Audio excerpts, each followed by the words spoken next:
Hi there, here's a topic video for A2 Micro, Year 2 Micro, looking at why it is that cartels tend to collapse. A cartel is a formal agreement amongst firms to allocate the market, to fix the price perhaps, to reduce competition and to achieve higher joint profits. But often we find that cartels in markets do break down, the tensions become too severe. Why is that? Well, one of the big issues is the issue of enforcement. Although the cartel is aiming to restrict production and maximise joint profits, often we find that individual members of the cartel have an incentive to cheat on an agreement, increase their output and therefore increase their profits. It could be a problem in trying to measure that and working out what's happening. So some firms may go under the radar of the cartel essentially and increase their output and successfully manage to sell some extra production. Indeed, often we get firms who are not actually members of the cartel. They may decide to take a free ride by selling their output just under the cartel price, getting a good price for their product but below the cartel.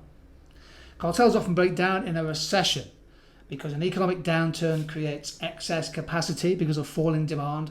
That puts significant downward pressure on prices and profits and crucially cash flow. When businesses are running short of cash, there's a very strong incentive to discount the price to try and generate some more dollars, some more pounds. Cartels often break down when non-cartel firms successfully overcome barriers to entry and come into the market. Perhaps they have a different business model, a bit of creative destruction happening. They don't play by the same rules of the cartel.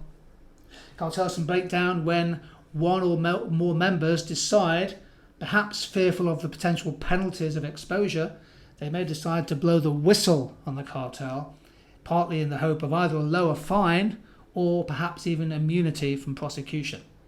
So firms previously involved in the cartel might decide to leave, blow the whistle by passing on information to the relevant competition authorities. Quite a few examples of where that's happened. The authorities have started an investigation and they've been helped by some businesses.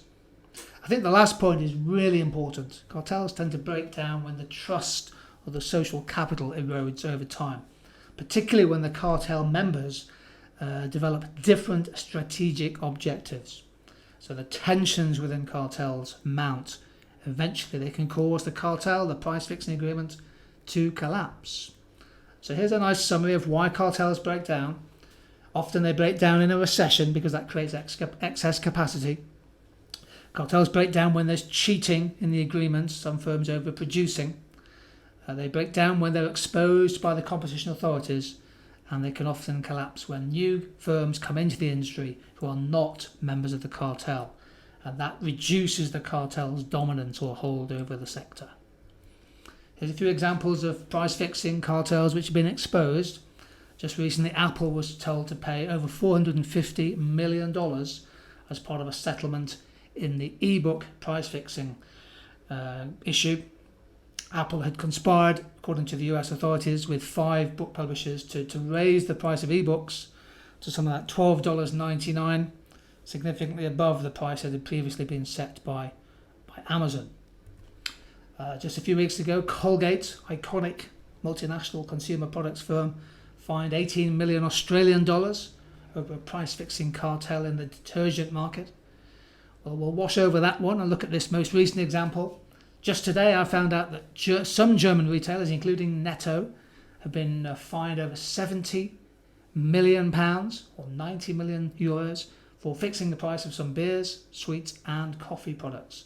Lidl, one of the firms that's fined for price fixing. How sweet is that as an example? But a bitter blow for the beer firms involved in a bitter blow for the retailers involved in the beer price fixing cartel. Bit of game theory coming up. So game theory is a way of showing how cartels can break down. Here's a simple two-firm, two-price model. So a firm can choose either to price high or low, and the other firm, firm B, always on the right-hand side, they can choose to price high or low.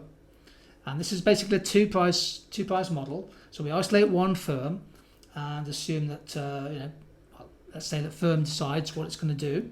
Okay. In this game, the optimum decision for a firm is to price low. Okay. If you price low, they have the potential of getting $5 billion if the other firm prices high.